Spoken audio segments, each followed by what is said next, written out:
Welcome to The Source, where we combine the headlines with in-depth conversations with the newsmakers themselves. Today on the program,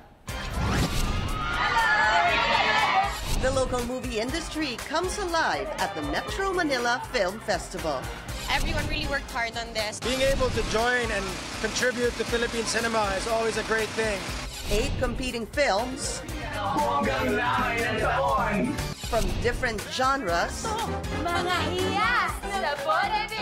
but all showcasing Filipino identity and creativity. Get to know the 8 MMFF entries. MMFF spokesperson Noel Ferrer joins us live.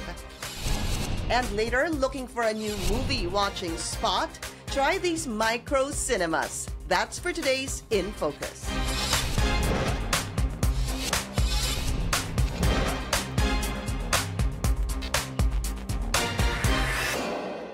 Thank you for joining us. I'm Pinky Webb. With a growing number of movie fests in the country, the Metro Manila Film Festival is still the most anticipated film event of the year. This year, 8 competing films open in cinemas to capture the hearts of Filipino moviegoers. But the MMFF 2017 has had its own share of controversies. From the selection process, the resignation of some of its executive committee members, to striking the balance between profitability and artistic quality. What changes can we expect from the 40-year-old film festival? Let's go straight to the source of the story. Finally, we have MMFF spokesperson Noel Ferrer. Noel, I'm so happy to see you. This is quite a reunion, Pinky. Yes. Merry Christmas to you.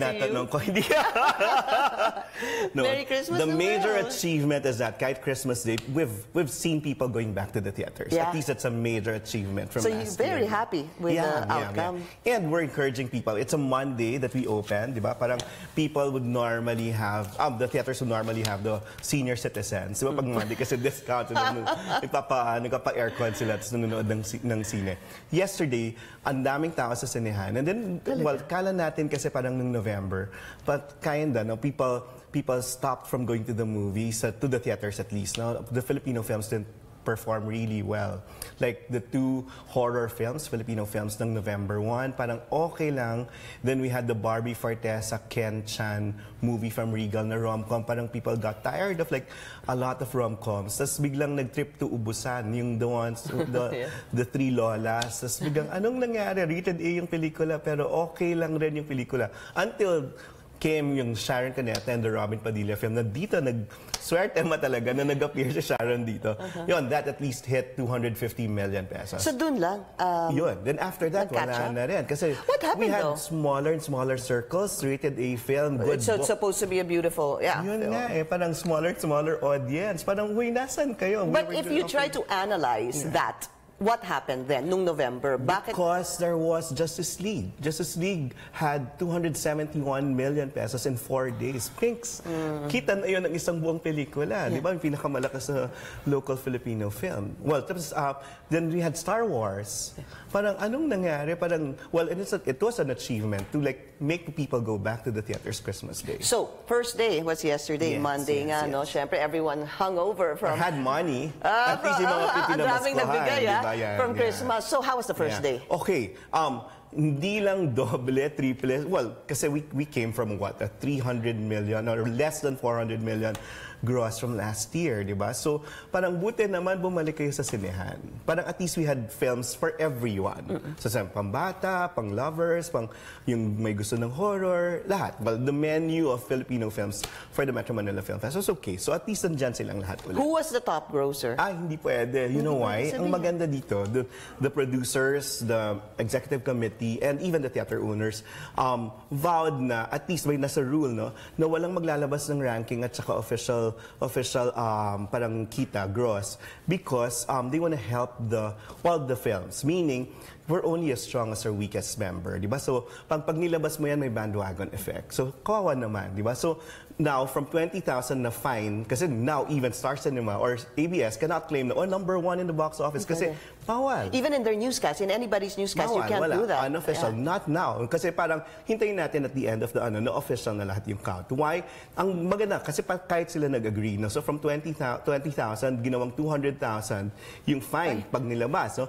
And then, pag napatunayan na ikaw yung naglabas, hindi ka pwedeng sumali next year. And that's a lot of money. Oh, so the penalties are quite stiff. And they were the ones who stipulated that. So, parang yun. kailan nyo lalabas yung top grossers? At the end of the festival, meaning January After 7 or two January weeks? 8, yes. Aha. So, maganda yun kasi parang sinusuportahan lahat. Parang, I agree with that completely, Noel, because... Parang Comelec, di ba? Parang bawal ang ranking. Oo, yan hirap. So, kasi normally kapag lumabas na yung top 3, yun ang papanoorin ng magkakaroon ng pagdagsa ng tao. Tapos noon, may awards night pa. So there's a second wave of parang promo. And even New Year, huhupa rin naman, kunyari, the top two films pwedeng, kunyari, napanood na ng mga tao. So they're looking for other films. So sana nandyan pa yung menu.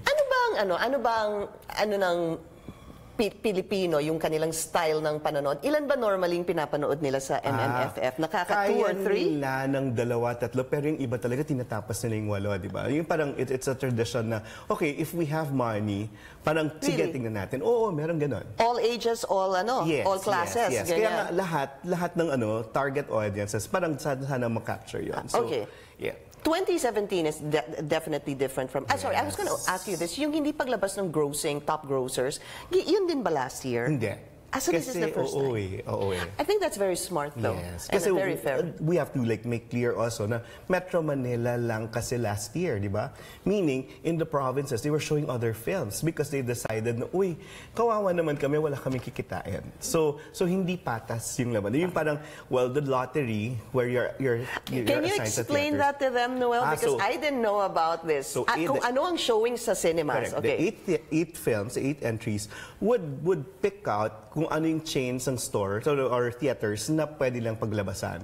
So, equal talaga lahat. So, unlike sa last year... Sandali, yung cinema, yung cinema ba they're lumped together. They're lumped, no, the entries, the producers. So, there's a parang chain of theaters na pipiliin nila. Tapos, nandun lahat yung parang they're showing in all places. Okay. So, ngayon, ang maganda, in the executive committee, we have representatives from the theaters, even sa probinsya.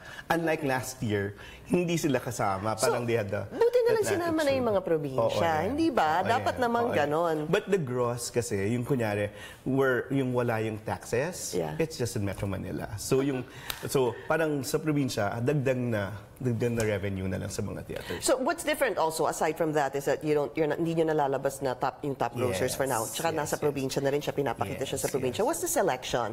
You have what is called the script and finished product. Just to give them a little... Call it a compromise, because last year we went to the other extreme of having finished films. People were saying, we can't produce big films tapos na marireject lang sa film fest. So the first wave was scripts. And the second one was finished films. Is it okay, Noel, to say that scripts are the indie films? Kung ako lang, kasi I'm just one voice para lang over a lot of maintindihan ng tao? In all film fest kasi dapat finished films, di ba? Parang gano'n naman talaga. You only grant yung scripts if you give them money to fund it. Pero iba to dapat talaga finished films. But the thing is, iba rin talaga yung Metro Manila Film Fest. It's not an artistic festival like Cinemalaya, Cinema One, or Q Cinema, na parang the only consideration is art. Now we're after revenue also, because December 25 to January 7. Last year, January 3 lang, di ba? Now it's extended to January 7. Because we have to earn, because it's a regular play date, and we have beneficiaries. But the problem is, apparently some movies supposed to be are being taken out of cinemas. We're going to discuss that because there were tweets about that after the break. But before we go on a break, I wanted to talk about that. So my understanding, Noel, is if it's script, it's more of the indie film? Tama ba yun? Hindi naman. Well, so hindi exclusive na all the good scripts are really just indie. No, the thing here is, in the entries now, nag-level up naman si Vic Soto. Okay. Like, hindi siya lumilipad. Parang now it's a typical, parang domestic problem. Parang John and Marcia of the millennium. Parang ganun yung ginawa niya. Like, Vice Ganda naman, hindi. We'll hear of the Vice Ganda, Chris Aquino movies dati na kinocomplain ng mga tao. At nag-level up naman siya kahit paano. So parang ako, it's really just challenging the people from mainstream to say, although it's not exclusive na parang sinabi mo mainstream, sell out. No? Parang ako, it's challenging them to really up their mark mark in storytelling and technicals, etc. Which is something definitely we are looking forward to. So, and for indie productions also, to like really up their ante into more accessible films. Parang ganun yung something that siguro is acceptable to the palate of the like audiences. when you choose the film na papanood mo sa staff mo, of course you have to worry about, di ba, quality, well, good storytelling and good production values. Ganito naman ano bang psyche ng Pilipino? Ano bang gusto nila panoorin? It's really because you're a fan of Vic Soto, you're a fan of Vice Ganda, or you want something funny, di ba? Yes, so you would watch Deadma Walking kung gusto mo Ikaw nagsabi na. kung gusto mo ng something na.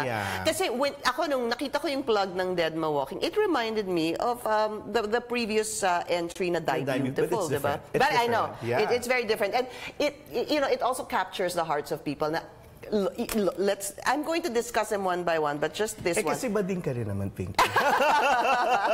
Tama naman yun. So anyway, so there are 4 scripts and 4 finished films. So that comprises 8.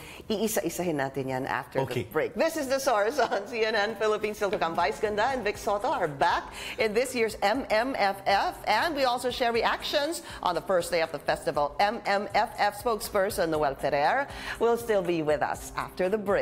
And later, no more seats in your favorite cinemas? Well, check out these micro cinemas. That's for today's In Focus.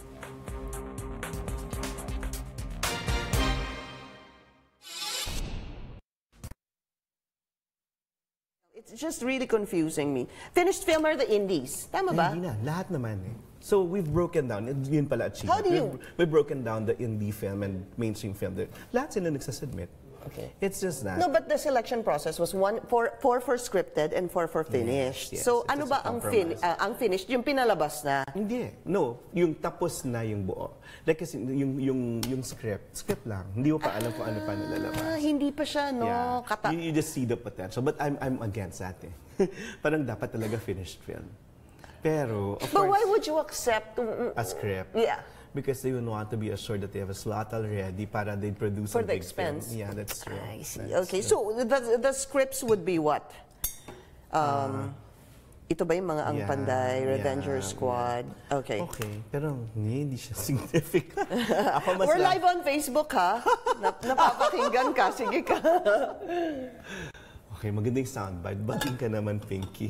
Diba? Maganda yun. You know why? Ako naman, the reason I'm going to say it intrigues me is because I also think that... A. No, and It's a palaka. No, well, I think that if you die... That's true. You also wonder what people are going to say about you. At saka hindi yan tungkol sa mga gays lang, ha? No, Yung na tipong, di ba, you haven't experienced the fullness of loving, but if you haven't embraced the of death.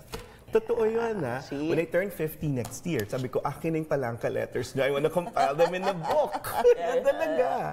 Yun yung premise. And it's a good story. It's also palangka or the winning story. Really? So, kaya rated A. So, dalawa lang silang rated A. Larawan, tsaka yun. Sabihin natin yan. Okay. So, dadaanan natin silang lahat. Isa-isa. You have the ano? Yes, we'll do Ang Panday, Revenger Squad, Yes. all of you meant to be, and then Ang Larawan. I have the MTRCB rating and the grades. Okay. And then I'll go to the Twitter of Mr. Ryan Cayabyab. Ayun, let's support it. Kasi siya yung music ng Ang Larawan. Ng Larawan. Problema to. Mamaya na lang. Amay ka. Kahit na. Nasa na yung tweets ko? Ayun. I would want it to succeed. But it's also national artists trying to touch the lives of the new generation, That's right? true. That's true. Okay. Ang saya.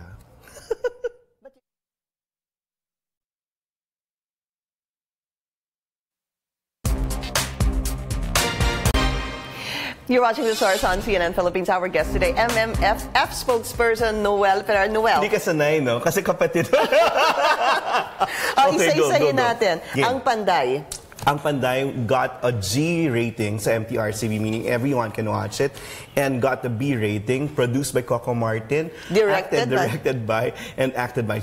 Maganda tong effort na to kasi auteur, di ba? Parang siya yung nag-produce, it's his money really. Wow. The rights from Viva, distribution by Star Cinema. So, committed artist na ang sipag niya ha. Yesterday, he went to Luneta para mag-motorcade ng sarili niya. Nagpunta siya ng lahat ng probinsya. Kasi alam niya, yun yung Bill Wick. Siya ba yung top grosser? May fine. May fine. Ipa-fine ka. Tayong dalawa. Revenger Squad. Revenger Squad. Vice Ganda with Danielle Padilla, with Pia Wurzbach, with Carla Estrada. That combination is Oo just... rin eh. Wow. Oo rin. And really, captures all ages. Yung parang yun. So, up the ante of Vice Ganda's films. At least, even national artist Ben Lombera said it. Nadadali niya yung mga apo niya to watch it. Alam mo, diba? I was just watching the plug, the trailer of this, and wala, tawa talaga ako ng tawa kasi si Vice Ganda. Nagko-cosplay ka ba? Parang gano'n, Hindi, diba? kasi Iba lang. natatawa lang talaga ako kay Vice Ganda. All of You. All of You is an adult drama. It's R13. It's the only R13 movie. B rating, pero Jeneline and Derek Ramsey. Yeah. Ang galing. Rom-com. Walang storya mo yata to. Pahingin mo yung rights. This marriage. Huwag kang ganun. This marriage, parang define a commitment. Parang gano'n. Pwede bang walang marriage na lang? Parang okay naman yung relationship. You might see yourself here in this. Ikaw pala yung in-interview. Baligtad, no? Ayaw mo na ng complicated relationship. This is a kind of complicated relationship and you might just find it. It's actually nice because, you know, they met, they fell in love, they decided to move in, and then the problems You should arose. ask Attorney Georgie for rights. Let's talk about Men to Be. Men to Be is a Vic Soto, Don Zulueta film with Baby Baste. Ang cute nung batang yun. Super no? cute. Tapos rated G and then B rating sa Parang it's a millennial John and Marsha. Yun, I like when you said that, millennial John. And who doesn't love John and Marsha? Okay. Ang Larawan. Ang Larawan is a musical. It's from... It's the only musical in the theater. MMFF. Isn't it? You can say it, a full musical. Because Dead Man Walking had musical numbers. Parang ganun din. So, but Larawan is a classic, portrait of a Filipino as an artist. It's a theater piece made to a movie, made to a musical, and now, yun, it's a But movie. what can you say about that? Like national artists, you know, trying to siguro Yun nga eh. tickle the palate or, you know. Ako, if they have Mamma Mia, Miss Saigon, parang ito yun eh. Ito yung sa atin. So I hope people get to watch it. At yung conflict talaga, no? Parang art or money. Di ba, ibibenta ba nila yung larawan para may pangbayad sila ng bill sa bahay? Di ba ganun din? Maraming yun, subliminal, di ba, message. Okay, and then, ito na, Dead Ma Walking. Dead Ma Walking is a Palanca Award-winning entry. Really, Joras Gamboa is the perennial best friend ng bayan, di ba? Pero had a lot of friends, like lahat, Piola Pascual, Gerald Anderson, lahat. Star-studded. Eugene Domingo. And ganyan naman talaga. If you've supported all of them, parang siya yung best friend ng bayan. Tapos ayan, nandun silang lahat sa pelikula. And really good performances by Joras and Edgar Allan Guzman. And debuting director, first-time director, Julius Alfonso, who was AD, assistant director of Joel Lamangan, Chris Martinez, lahat ng mga Mel Chonglo, yan mga first-time director and rated A sa Film Ratings Board. So, yun, yung papanoorin mo sa staff mo, okay? And sabi mo nga, di ba, parang, yun, parang the reality of death, the acceptance of the reality of death. Parang the full loving experience includes that. Yung eulogy ng mga tao. Ano sasabihin nila? Ni Edu Manzano sa wake mo, no? At yung mga, yung estudyante ko, naging boyfriend mo, di ba? Tama na. Sandali lang. Okay, Haunted Forest. Haunted Forest is the only horror film. Yes. So, lahat naghahanap ng horror film sa Metro Manila Film Fest kasi, yun, meron silang kayakap ka. Di ba, pag natatakot sila, nandyan may kadate. So, it's really a barkada movie. Alright. And then, Siargao. Siargao, the beauty of Siargao is very good cinematography, very good music, and very good actors. Jericho, Jasmine Curtis Smith, and Erich Gonzalez. So, parang, yun. So, sadly, really though, there were tweets that we'd like to show on air. One is obviously from Mr. Ryan Cayabian. Sabi niya, I can't find it on my script, but we'll show it that it's the last day of Ang Larawan daw. We lost out in Trinoma. Our film Larawan will be replaced tomorrow.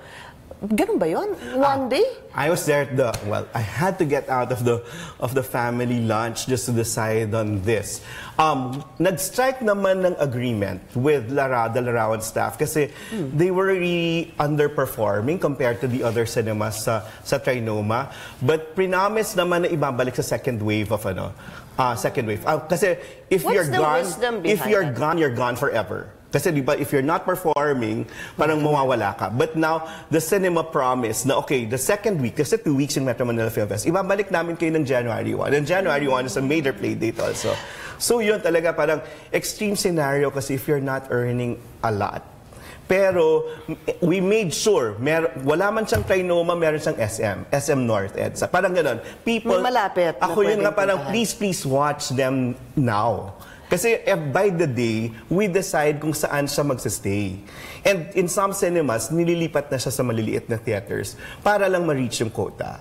Yun. So I guess the thing really is how you strike a balance between the profitability of the cinemas and then the quality of film. Kaya nga parang sinasabi natin, lahat ng nagre-reklamo na, nasan yung magagandang Filipino films, please watch. Kasi parang yung mga active na nanonood, yun yung parang okay, yun yung naririnig ng mga tao. Pero sasabihin, we support Filipino films, pero nandun naman kayo sa family dinner nyo, hindi kayo nanood kahapon. So okay, let's look at this also from Direct Joey. As expected, the entries topping the MMFF 2017 are the ones everybody predicted will take the lion's share of the opening grosses. Here is hoping that audiences will give a chance to other films equally worth of their patronage. Correct. Kaya sabi nga namin, surprise us with the results, with the ranking. Kasi hindi pa naman tapos yung film fest. Please watch and then watch all. Isa pa. Go. Brooke Lopamania. Some of the cinemas ignored ang Larawan, Siargao, Dedma Walking. Bakit ganon?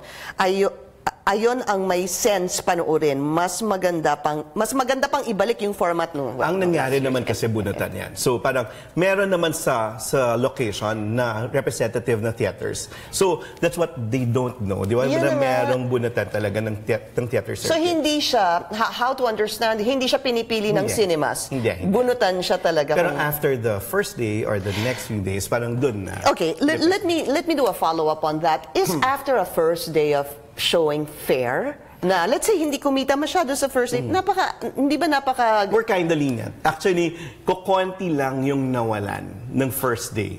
For now, nandun pa rin naman kahit medyo mababa. Pero the extreme cases yung less than 10,000 pesos, pinks naman. Yeah, but here's the thing. Let's be honest about it. If there are 8 films, I want to watch a film on the first day, I'm just gonna choose one. So parang unahin mo na yung priority mo maganda. Oo nga, pero diba? Kawawa naman yung let's say yung nasa 5, 6, 7, 8 because it's the first day. Kaya namin hindi sinasabi kung sino-sino yan, di ba? Kasi parang we wanna help them too. Yeah. Well, it's a matter of prioritizing. Well, all right. So, again, there's also one from Direct Paul Soriano. Thank you to all those who watched Siargao on day 1. Appreciate all the great reviews and feedback. Also, I'd like to bring in a tweet, Vice Ganda. Maraming salamat po, madlang people. Ang sarap makipagmahalan sa inyo, nakakaiyak. At gusto kayo panoorin ni Pinky din, di ba? Kasi, well, anyway, I've been a Vice Ganda fan forever. From that time, Vice started pa lang ha. So, those are the 8 films we've been talking about here.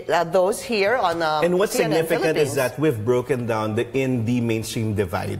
Kasi before you'd say, okay, they're all mainstream people lording it over sa Metro Manila Film Fest. Now we have indie people, even Coco Martin's from indie. So parang please tulungan na lang natin sila. Like these are people, let's pull each other up. Yeah, parang trying to make parang more accessible films, more commercially viable films. So let's support them. Noel, thank you. I'm so happy to see you again. Tapos na tayo. Nasabi nila last year, di ba, MMFF 2016, maraming magandang Filipino films. Let's make it parang move further. MMFF 2017, magkaisang magpaunlad ng Filipino films. So parang now together, all indie and mainstream people, isang industriya lang. Ang kalaban natin, hindi tayo. But really the foreign films. Again, Noel Ferrer, thank you. Thank you, It's so nice to see you. Thank you for coming over. No more complicated love affairs. Oo nga. No Tama na yan. This is the SARS on CNN Philippines. Coming up, no need to beat the rush hour traffic to watch a movie. These micro cinemas might be a few blocks away from your home. Pa-off na po yung mic ni Noel. That's for today's In Focus.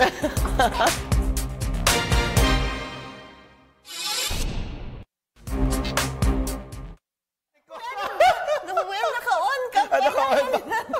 Oh my God. Anyway, pero sino number one? Sulat mo. Ay, hindi din talaga pwede. Wag na. But you know. But of course. Hindi ko, inisip ko pwedeng si ganyan. Or si... It's expected. No. Ganyan. No. Sandali. Alam ko na, si ganito. Yeah. Those two films. At least. Expected because of the machinery. Also. But others, you can't say. They're really pulling away. Panas. Tapos na? Hey, are you Dali, coming dito back? papasok lang natin tong cinema. Lagot. Pero i-off nyo na yung mic niya, please. Mahirap na. Sabi ko, Attorney Georgie, collect rights from Pinky Web. No, it's my that God. story. It's really that story. The guy was wishy-washy. Diba sabi ni Jeneline na parang, pag kinasal tayo, tapos sabi ni Derek, kasal? Ikaw yun. Sabi ko, naiyak na ako. Nah, you deserve better. You deserve Ano ba? Tama na. On air na tayo. Kunan mo kami ng picture doon natatawa si Pinky. Ayoko. Go game. Ano na naman sasabihin ni Noel Ferrer? Attorney, yan na lang last. Attorney Georgie, anyway, what was I gonna say? It's your film. Panoorin mo. Ayoko na. Hindi naman, pero slight. Oo. Wait, sandali. So, kamusta si Juday? How is she? Okay. Yeah? Yun nga palang take care of your digital platforms because they buy it. But she has a show with ABS. Yes, right? but pero yun, even that, so exclusive contracts in ABS, they require that. Na dapat hindi, di ba? Because I'm shifting to... Correct. Yun. So, Sabi nga nila, yung ganyan, ilang taon correct. So, dapat, some people hire digital managers for that too. But then, sabi mo nga, matanda ka. Wala na, okay na That's ako. it. But I should, give it a little bit more Oo. important. Galing-galing mo kaya sa debate, no? Yan, Wait, so the sandali. facility ng language. Kukunti lang Pero, ng bilingual, ha? Tsaka ito daw, yung kay baka daw meron ng fatigue dun sa ganong klaseng films. But he's okay. He was okay. Pero, oo nga. Oo nga. Buti na lang. Buti na rin lang para, level up. Sana mag-level up. But it's a true story. You know what I mean? It's your story. It's quite an ordinary story that people go through. We see Hollywood films like that too. Pero, well, dito significant kasi sinasabi nila, it's the of the middle. Yes. Yun pa ba Pero sila? hindi Pinoy. Pero ganito ba, ganyan, yung film nito, yes, yan din yes, papakiramdam yes. pa rin ng mga to. Kasi Pero, iba na sila eh.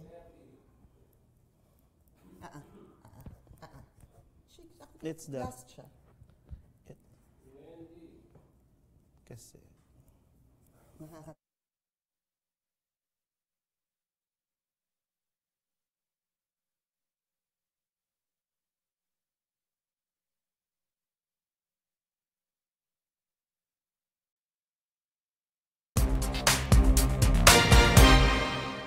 Time now for today's In Focus here on The Source. Are you tired of the usual flicks in movie theaters? Why not try these micro cinemas that screen films you won't usually find in the malls? This is Cinema 76 in Luna, Mencha Street, Mandaluyong. It can accommodate 60 people at a time with its homey seats that also have pillows. Also in Mandaluyong is the Black Maria Cinema, which features 2K digital projection and boasts of a 7.1 Dolby digital surround sound system and a 20 feet silver white screen. It can also accommodate more than 80 people. And the newest the newest in the block is Cinema Centenario in Maginhawa, Quezon City. It has 65 seats and a 5.1 surround sound system. They also have schedules at midnight for those with busy schedules during the day. Ticket prices are also cheaper. Really, for these little theaters, they range between 100 to 200 pesos only. Thank you for joining us here on The Source. I'm Pinky Webb. You're watching CNN Philippines.